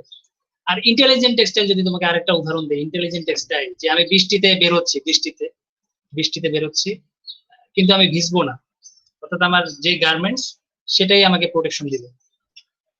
আমি যাচ্ছি কোথায়, আমি যাচ্ছি মনে করো কর্দমাক্ত মাটি যে জায়গায় বেশি কাদা মাটি যেখানে, বাট সেখানে আমি হেঁটে যাচ্ছি, বাট আমার টেক্সটাইলের কোনো ক্ষতি হবে না, বাট আমি নিজেও কাদার মধ্যে আসলে ডুবে থাকলেও আমার কিছু হবে না, এই ধরনের একটা অবস্থা। তারপরে তোমার মনে করো আমি বালিশে ঘুমিয়ে আছি, এখন বিছনা আমাকে একটা নির্দিষ্ট সময় পরে অ্যালার্ম দেবে আমাকে। আগে যেমন আমরা ঘড়ি ইউজ করতাম, মোবাইল ইউজ করি, কিন্তু এখন আমার টেক্সটাইল ম্যাটেরিয়াল আমাকে অ্যালার্ম দিচ্ছে। হ্যাঁ, আমার বালিশ আমাকে ধাক্কা দিবে, উঠাই দিবে আমাকে, ঠিক আছে, বিছনা আমাকে ওয়ার্নিং দিবে বা সাউন্ড দিবে, অথবা কি বলবো একটা ভাইব্রেশন দিবে যে আমাকে জেগে উঠতে হবে এখন। এই ধরনের অনেক ধরনের অ্যাপ্লিকেশন আমরা এখন বর্তমানে ব্যবহার করতে পারতেছি। তারপরে তোমার রিস্ট ওয়াচ, এই যে এখন বর্তমানে বিভিন্ন ধরনের ঘড়ি পাওয়া যায়, দেখবা হাতে ব্যবহার করতেছে, ওই একটা ঘড়ি দিয়ে তুমি কয় কিলোমিটার হাঁটছো, তারপরে তোমার হার্টবিট কেমন, তোমার গায়ের শরীরের টেম্পারেচার কেমন, তোমার কি বলবো এটাকে যদি বলি যে ব্লাড প্রেশার কেমন, তাহলে সবগুলোই তোমার সে মেজার করে তোমাকে রিডিং দিতে পারবে। এই ধরনের অ্যাপ্লিকেশন গুলোকে আমরা বলতেছি স্মার্ট টেক্সটাইলের অ্যাপ্লিকেশন। তারপরে মেডিকেল টেক্সটাইলে এখন দেখবা অনেক ধরনের অ্যাপ্লিকেশন আছে, মেডিকেল টেক্সটাইল অনেক স্মার্ট হয়েছে আর কি। আগে যেরকম সেন্সর যারা ডাক্তার যে ট্রিটমেন্ট করতো, টেস্ট করতো, এখন দেখবা টেক্সটাইল ম্যাটেরিয়ালের টেস্ট গুলো খুব সহজ। মানে আমাকে একটা গ্লাভস পরাই দিচ্ছে, অথবা আমার শরীরের উপরে একটা জ্যাকেটের মতো পরাই দিচ্ছে, বাট আমার পুরো শরীর সে স্ক্যান করে ফেলতেছে একসাথে। তাহলে মোটামুটি এগুলোকে আমরা বলতেছি স্মার্ট টেক্সটাইল। মেডিকেল টেক্সটাইলের ক্ষেত্রে যদি আমরা রিলেট করি, তাহলে অনেক অ্যাপ্লিকেশন এখন বর্তমানে বাড়তেছে। তারপরে ক্রিকেট খেলা, এখন তো তোমরা দেখতেছো যে ক্রিকেট বা ব্যাডমিন্টন বা অন্যান্য খেলাগুলোতে অনেক ধরনের ডাটা কিন্তু এখন তারা শো করতেছে, অনেক রকম ডাটা তারা এখন দেখাচ্ছে যে একজন প্লেয়ার কত কিলোমিটার দৌড়াচ্ছে, সে পুরো তার বডির পুরো স্ট্রাকচারটাই কিন্তু এখন এনিমেটেড হয়ে যাচ্ছে, খুব দ্রুত অ্যানিমেশন হয়ে যাচ্ছে। একই খেলাকে আবার তারা গেমে পরিণত করতেছে, কার্টুন বা গেমে নিয়ে যাচ্ছে। তারপরে মুভি যদি দেখো, মুভির মধ্যে যে অ্যানিমেশন করতেছে কিভাবে, যে একজন মানুষের নর্মাল বডিটাকেই তারা পুরোপুরি গ্রাফিক্স এর মাধ্যমে পুরো অন্য একটা এনভায়রনমেন্টে নিয়ে যাচ্ছে, যদিও তার পজিশন কিন্তু নর্মাল একটা অবস্থানে আছে। অর্থাৎ ডিজিটাল যে ফর্মটা আমরা যদি বলি, ডিজিটাল বা smart textile, IT sector, software engineering, এই সবগুলো আসলে একত্রিত হয়ে তোমার এই টেকনিক্যাল টেক্সটাইলটাকে অন্য একটা লেভেলে নিয়ে যাচ্ছে। বর্তমানে অনেক ধরনের ইনফরমেশন একসাথে কালেকশন করতেছে। ইভেন এখন তোমরা কিছু জিনিস দেখো যে মানুষকে কন্ট্রোল করতে চেষ্টা করতেছে, সে কোথায় তার লোকেশন পর্যন্ত এখন চাইলেই ট্র্যাক করতে পারতেছে। এই ধরনের ডিভাইসও এখন এই তোমার গার্মেন্টস এর মধ্যে ইনস্টল করা যাচ্ছে, বডির মধ্যে ইনস্টল করা যাচ্ছে। এক কথায় আমি যদি বলি, একটা বলতে পারো যে এটা সার্কিট বা তোমার কি বলবো এটাকে ইলেকট্রনিক ডিভাইস, এগুলোই আসলে মেইনলি ব্যবহৃত হচ্ছে। তবে তার সাথে সাথে আমাদের টেক্সটাইলটাকে অ্যাড করা হচ্ছে, এই শুধুমাত্র এতটুকু। আবার ইদানিং কিছু কিছু জিনিস চাচ্ছে যে তোমার পারফরমেন্স, মানে গার্মেন্টস এর পারফরমেন্সের সাথে রিলেট করে আমাদের বডিটাকে আরো বেশি অ্যাক্টিভ করা যাচ্ছে। অর্থাৎ নর্মালি আমি যতটুকু পারি তার থেকে বেশি অ্যাক্টিভ করা যাচ্ছে। একজন মানুষের দুর্বলতাগুলোকে আমরা কিন্তু রিমুভ করে দিচ্ছি এই জ্যাকেটের মাধ্যমে বা এই গার্মেন্টস এর মাধ্যমে বা এই টেক্সটাইলের মাধ্যমে। অনেক ধরনের অ্যাপ্লিকেশন এই ধরনের এখন বর্তমানে হচ্ছে। তাহলে এই দুইটা জিনিস তোমরা একটু দেখবা, এই তোমার স্মার্ট টেক্সটাইল, ই টেক্সটাইল অথবা ইন্টেলিজেন্ট টেক্সটাইল, এই টার্মসটা তোমরা একটু দেখবা নিজেরা, ঠিক আছে? তাহলে আমরা মোটামুটি সামারি করতে পারি এখন এই ক্লাসিফিকেশন এবং short note, different type of short note গুলোকে আমরা একসাথে করতে পারি কিনা।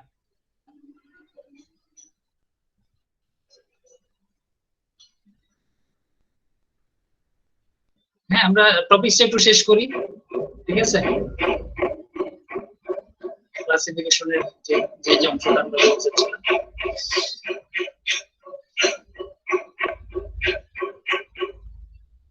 তোমাদের কাছে যদি কাগজ কলম থাকে, একটু কাগজ কলম একটু নাও, 5 মিনিট বা 6 মিনিটের মধ্যে আমরা একটু শেষ করি।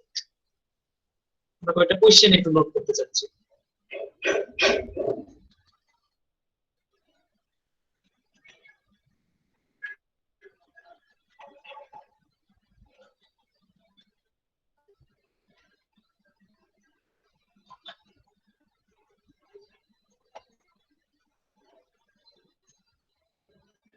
জি স্যার বলেন। আগে কোন পর্যন্ত বলছিলাম, আমাকে লাস্ট কোশ্চেনটা বলতে পারবা কেউ?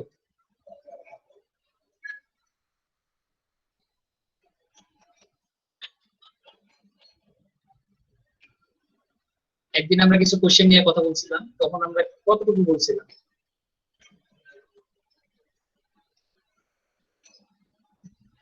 স্যার এটা কি লাস্ট ক্লাসের আগের ক্লাসে বলছিলেন স্যার এমন? সেটা তো আমার মনে নেই আসলে। একদিন আমরা শুধু না কোশ্চেন স্যার, নিয়ে বলছিলাম, কোশ্চেন নিয়ে বলছিলাম একদিন। তাহলে স্যার ওই দিন মনে হয় ছিলাম না আমি স্যার, ওই দিন ক্লাসটা বাদ দিয়েছি। তাও একটু দেখি আচ্ছা, স্যার। অন্য কেউ কারো কাছে আছে কিনা? কারো কাছে আছে নাকি একটু দেখতো। মানে কোন চ্যাপ্টার পর্যন্ত আমরা বলছিলাম, ওইটা একটু দরকার আমার।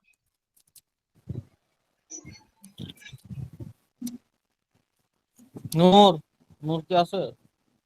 দেখলে নূর লাগে। ওয়েট স্যার দেখি। কারো কাছে নেই দেখা? কেউ কিছু বল ভাই। না স্যার আমার কাছে নাই স্যার, দেখতে করলাম।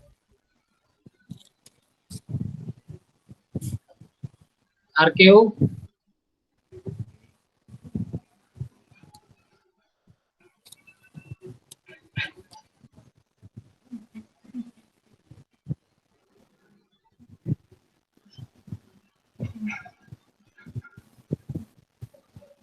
ওই কেউ তো কথাই বলে না। আছে না নাই কোনটা? কেউ কিছু বল রে ভাই। ওরা কি ক্লাস করতেছে না? স্যার নাই দেখি স্যার কেউ কথা বলতেছে না। বলবি তো নাই। তাহলে আমি জানি না কোন পর্যন্ত বলছিলাম। তাহলে আজকে আমরা যে লাস্টের দুইটা চ্যাপ্টার সম্পর্কে আমি একটু বলি, কয়েকটা লেখো, বাকিগুলো মিলাই নিও পরে। জি জি স্যার। স্যার। ঠিক আছে, তাহলে প্রথমে আমি যেটা বলি সেটা হচ্ছে explain the choice of fabric structure.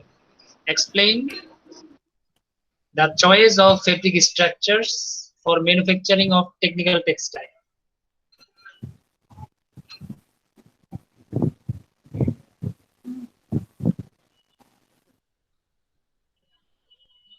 লেখা হলে আমাকে একটু বলবা।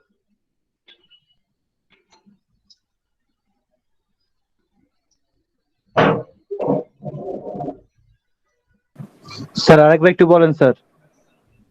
Explain the choice of fabric structures for manufacturing of technical textile.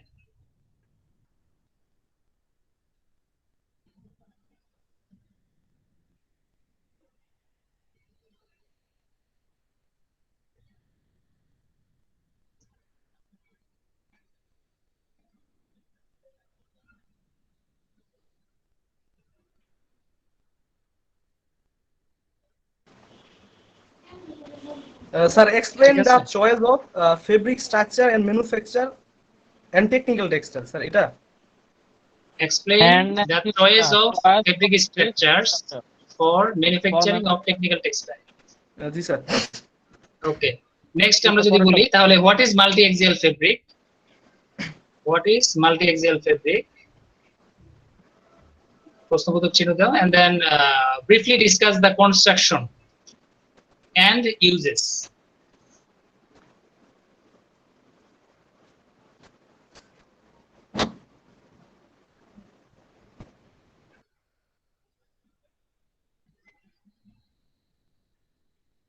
Sir আরেকবার ইউজেস এর আগে কি বলছিলেন sir? What is multi axial fabric? G sir, এটার পরে স্যার? পরে কি বললাম?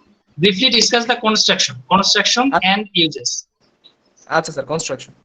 Construction and uses.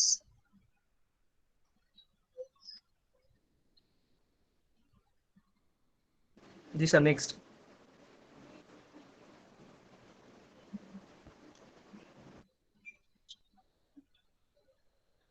পরেরটা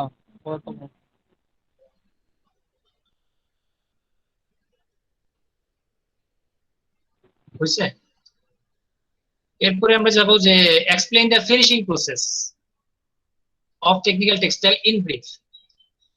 Finishing process of technical textile in brief.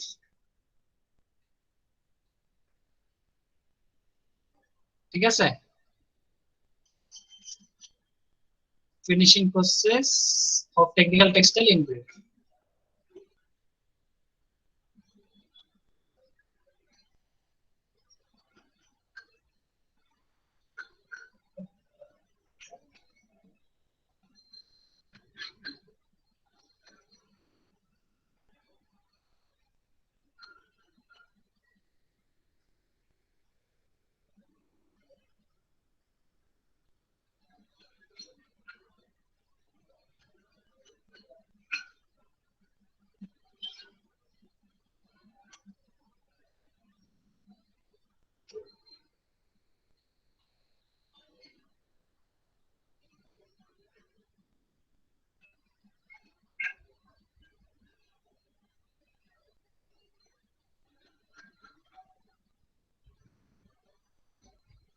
হয়েছে কি এখানে এই ফিনিশিং প্রসেসের সাথে এখানে একটু নোট করে রাখো, মানে ফিনিশিং প্রসেস না বলে এখানে আমি বলতে পারি ক্যালেন্ডারিং অথবা সুইডিং অথবা হিট সেটিং অথবা compacting or raising or shearing. Sir এগুলো তো সব ফিনিশিং প্রসেসের মধ্যেই পড়ে। হ্যাঁ, ফিনিশিং প্রসেসের মধ্যে পড়ে। অর্থাৎ এখানে সামারিটা অর্থাৎ ফিনিশিং প্রসেস বলা যেতে পারে, অথবা জি স্যার।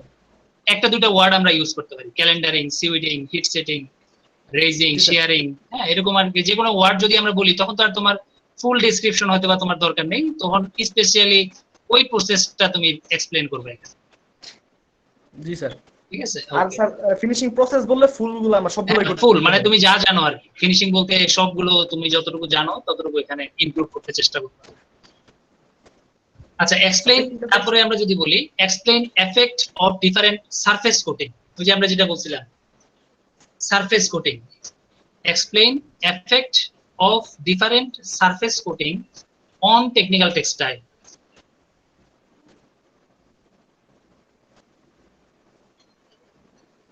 আবার বলুন তো sir. Explain effect of different surface coating. Sir এটা কি এফেক্ট বা ইফেক্ট? এফেক্ট, হ্যাঁ ইফেক্ট। আচ্ছা। কি ধরনের অবস্থা হবে যদি আমি সারফেস কোটিং করি ডিফারেন্ট টাইপের? And list the method of coating, ওই যে আমরা যেটা গতকালকে বলছিলাম মেথড, মানে কত ধরনের মেথড আছে, আর list the method of coating, মানে এর কোটিং এর মেথডটা। হ্যাঁ মেথড গুলো, নামগুলো আর কি, নামগুলো বুঝতে পারছি স্যার। এরপরে যদি আমরা বলি briefly discuss the coloration of technical textile, এই যে কালারেশন যেটা আমরা লাস্টে বললাম যে dyeing and printing. Sir 191 page sir? না ওটা 191 পেজে তো একটা চার্ট শুধু, মানে কোন ধরনের ফাইবারের জন্য কোন ধরনের ডাইস ইউজ করব। বাট আমি চাচ্ছি শর্ট, মানে একটা ডাইং এবং প্রিন্টিং এর একটা সামারি রেডি করব, মানে শর্ট নোট যেভাবে বলি না, short note on dyeing, short note on printing, এরকম আর কি। আমরা এখন ডিটেইলস করব না আর কি, সামারি একটা রেডি করবা যাতে তুমি ডাইং এবং প্রিন্টিং সম্পর্কে কিছু লিখতে পারো, সুন্দর করে গুছিয়ে লিখতে পারো, যাতে আমরা একটা আইডিয়া পাই যে আসলে ডাইংটা কিভাবে হয়, প্রিন্টিংটা কিভাবে হয়। এখন এটা লিখে তো শেষ করতে পারবা না, এটা তো পুরো মনে করো ডাইং ওয়েট প্রসেসিং পুরোটাকে বোঝাচ্ছে। এখন পুরো ওয়েট প্রসেসিং তো আর তুমি এখানে আনবা না, তোমার সময় থাকবে হয়তো বা 30 মিনিট, তাহলে 30 মিনিটে তুমি যতটুকু লিখতে পারো আর কি। আর যে ইনফরমেশন গুলো না হইলেই না আর কি, চেষ্টা করবা সেগুলো লেখার জন্য। আননেসেসারি অনেক কথা এখানে দরকার নেই, একটু গুছিয়ে পয়েন্ট আকারে তোমার যেগুলো ইম্পর্টেন্ট মনে হয় যে কালারেশন, প্রিন্টিং এবং ডাইং সম্পর্কে লেখা উচিত, শুধু সেগুলো এখানে নোট ডাউন করবে।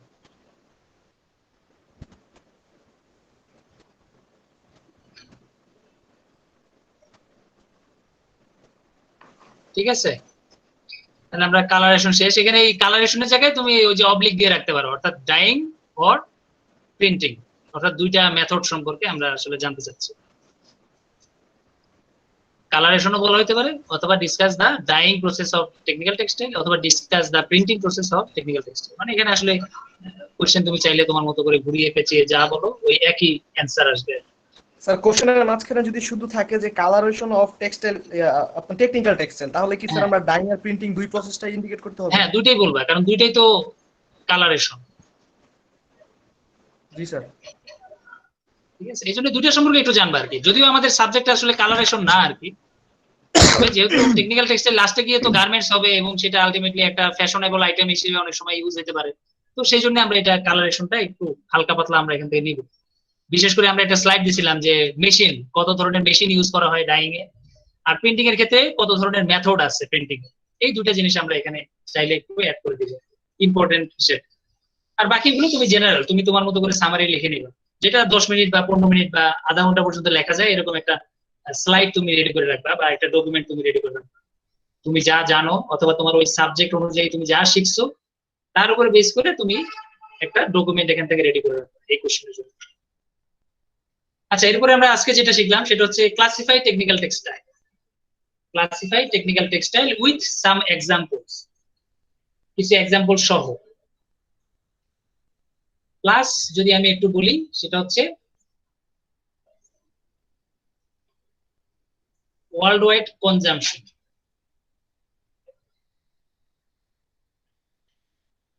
হ্যাঁ, global consumption, with global consumption. এখানে তুমি এটাও একটু লিখে রাখো।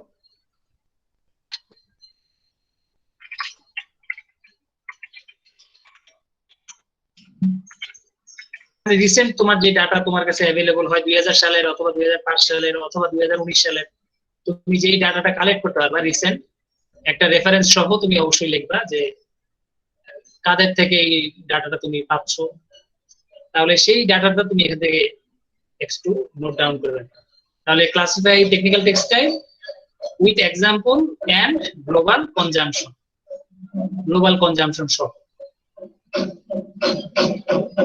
আচ্ছা, এরপরে লাস্টে যে কোশ্চেনটা যদি আমরা করতে পারি সেটা হচ্ছে short note. Short note, short নোটের মধ্যে তোমার এখন থাকবে কি স্মার্ট টেক্সটাইল, ই টেক্সটাইল, ইন্টেলিজেন্ট টেক্সটাইল, পাইল অথবা ভ্যালর যেটা, ফ্লিস, কম্পোজিট স্ট্রাকচার এন্ড ওইকোটেক্স। এই ধরনের, অর্থাৎ যে কোনো নতুন টার্মস যেগুলো আসতেছে টেকনিক্যাল টেক্সটাইলের রিলেটেড, সেই ধরনের একটা টার্মের উপরে যাতে আমরা একটা শর্ট নোট লিখতে পারি। স্মার্ট টেক্সটাইল, ই textile, intelligent textile, pile, ভ্যালর, composite, ওইকোটেক্স, এই ধরনের যে কোনো একটা টার্মের উপরে যাতে আমি একটা শর্ট নোট লিখতে পারি, 2 মার্কের বা 3 মার্কের একটা শর্ট নোট।